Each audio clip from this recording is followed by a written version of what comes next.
برادران اہل سنت، السلام علیکم ورحمۃ اللہ وبرکاتہ۔ خانقاہ محمدیہ و احمدیہ مدینۃ الاولیاء کالپی شریف اور حضور غیاث ملت قبلہ سے متعلق بدگمانیوں کا ازالہ۔ سوشل میڈیا پر کچھ لوگوں نے عوام الناس کو مشائخ اہل سنت سے دور کرنے کی ناکام مہم چلا رکھی ہے، جس کی وجہ سے ضروری ہوا کہ تفصیلی وضاحت موجودہ صورتحال سے متعلق آپ تک پہنچائی جائے۔ کسی بھی مسئلہ میں کسی بھی فرد کو بلا تحقیق مورد الزام ٹھہرانا شرعاً درست ہے نہ دیانتاً۔ یہ تو حکم عام ہے، اگر خاص علماء و مشائخ میں سے کوئی ہو تو حکم اور زیادہ سخت ہو جاتا ہے۔ الفتنۃ اشد من القتل۔ اولاً خانقاہ محمدیہ اور اس کی تمام موقوفہ اراضی حضور ضیاء ملت کے آبا و اجداد کی پشتینی موقوفہ جائیداد ہے، جس کے وارث و متولی حضور غیاث ملت قبلہ ہیں۔ خانقاہ کو محفوظ ہاتھوں میں رکھنے اور خانقاہ کے روشن مستقبل کے لیے حضور ضیاء ملت ہی نے ایک کمیٹی تشکیل دے کر وقف بورڈ کے ماتحت خانقاہ کو کیا، اور آپ بذات خود اس کے سرپرست اور امین و متولی رہے۔ مرور زمانہ کے ساتھ کمیٹی کے بااثر افراد نے موجودہ متولی و صاحب سجادہ سیدی سرکار غیاث ملت کے علم میں لائے بغیر اس جائیداد کا استعمال اپنی سہولتوں اور مفاد کے لیے کیا۔ نوبت یہاں تک آن پہنچی کہ اب انہیں غصب کرنے کے لیے پوری ایڑی چوٹی کا زور لگائے ہوئے ہیں۔ جیسا کہ سوشل میڈیا پر کہا جا رہا ہے کہ بزرگوں نے تخت و تاج کو ٹھوکر مارا، موجودہ صورتحال حضور صاحب سجادہ کی بے نیازی کا واضح ثبوت ہے۔ اگر شروع سے گرفت مضبوط ہوتی تو کمیٹی کی منمانی اس حد تک نہ پہنچتی۔ پھر یہ کہ شرعاً یہ درست نہیں کہ موقوفہ اراضی پر کسی کو ناجائز قبضہ کرتے دیکھ خاموش رہا جائے۔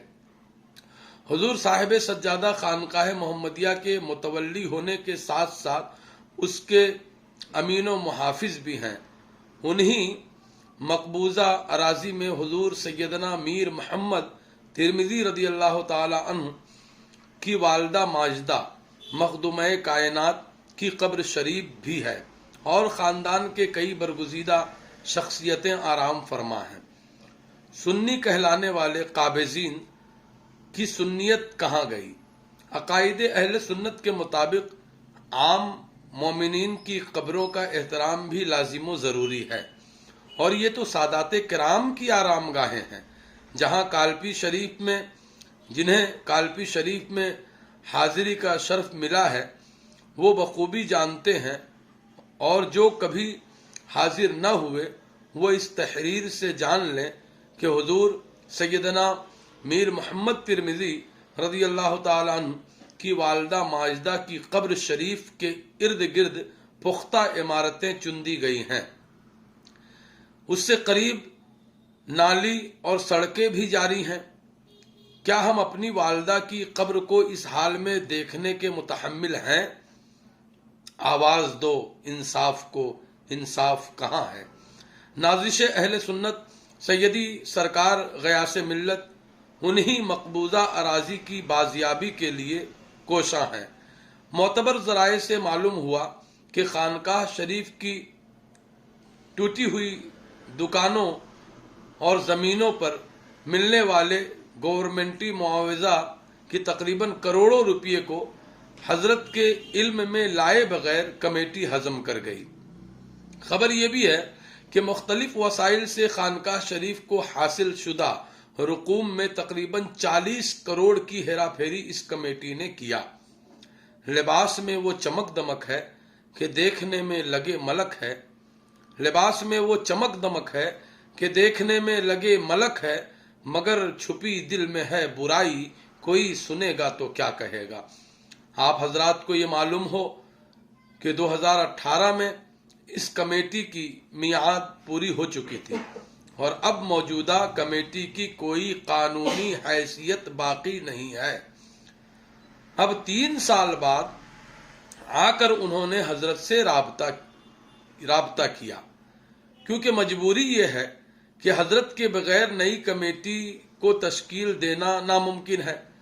हजरत ने वक्फ बोर्ड से राबता करके सूरत हाल से आगाह किया, उसकी जांच हुई। कमेटी पर हजरत की तरफ से जो बातें कही गई थीं वो दुरुस्त साबित हुई।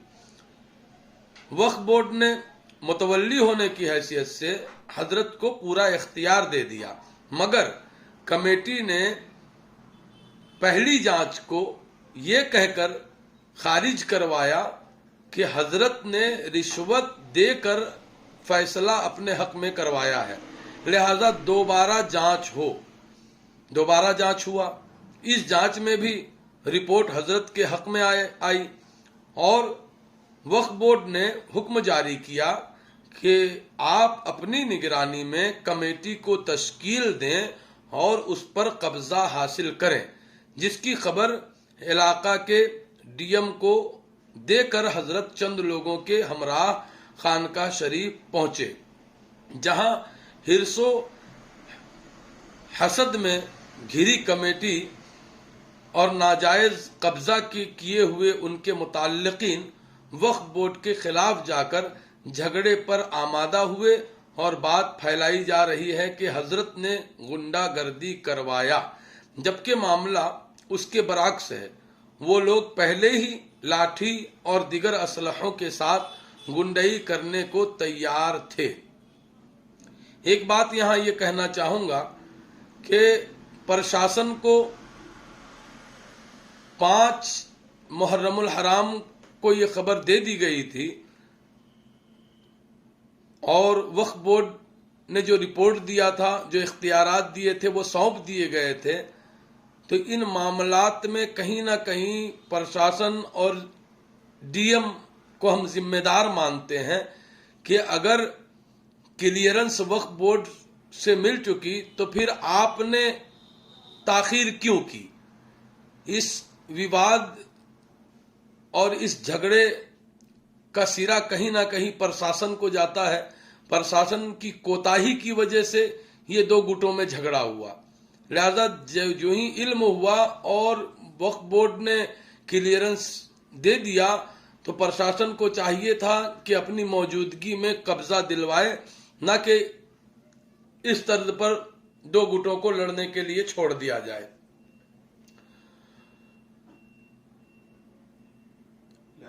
लिहाजा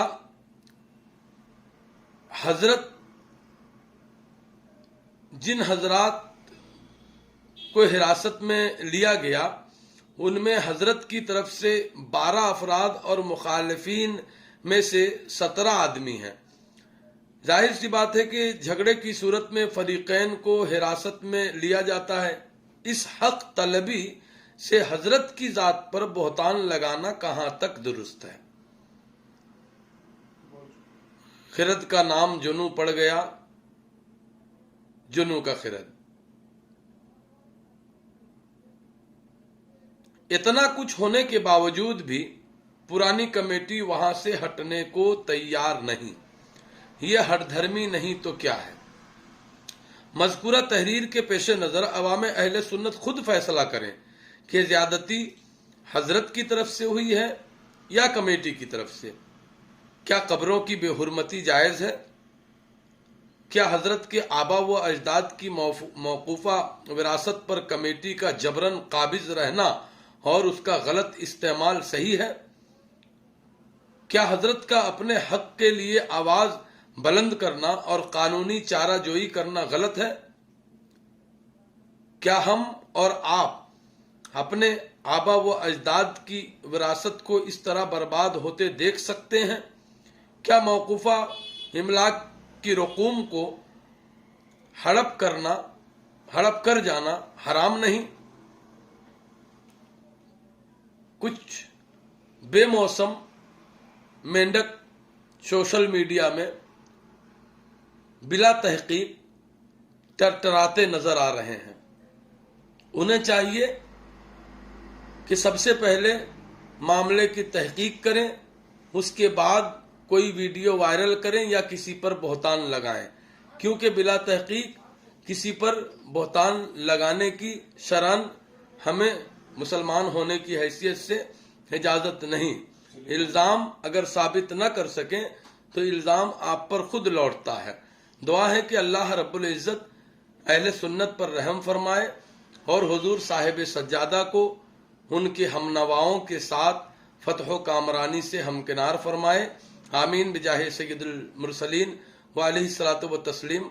फ़कीर मोहम्मद काशिफ रज़ा हनफी सिबतैनी संबलपुर उड़ीसा से आप सभी से गुजारिश करता है कि हमारा खुद का कोई चैनल नहीं कि मैं इसको अपलोड करूं या किसी के साथ शेयर करूं। जो लोग चैनलों से जुड़े हुए हैं और जिनके सब्सक्राइबर बड़ी तादाद में हैं, उनसे दस्तबस्ता फ़कीर अर्ज करता है कि इस तफसीली वजाहत को आप ज़्यादा से ज़्यादा शेयर करें, अपलोड करें और अवाम अहले सुन्नत तक पहुँचाएँ, ताकि हजरत के ताल्लुक़ से फैली हुई बदगुमानियों का सही तौर पर इजाला हो सके। अस्सलामु अलैकुम व रहमतुल्लाहि व बरकातुहू।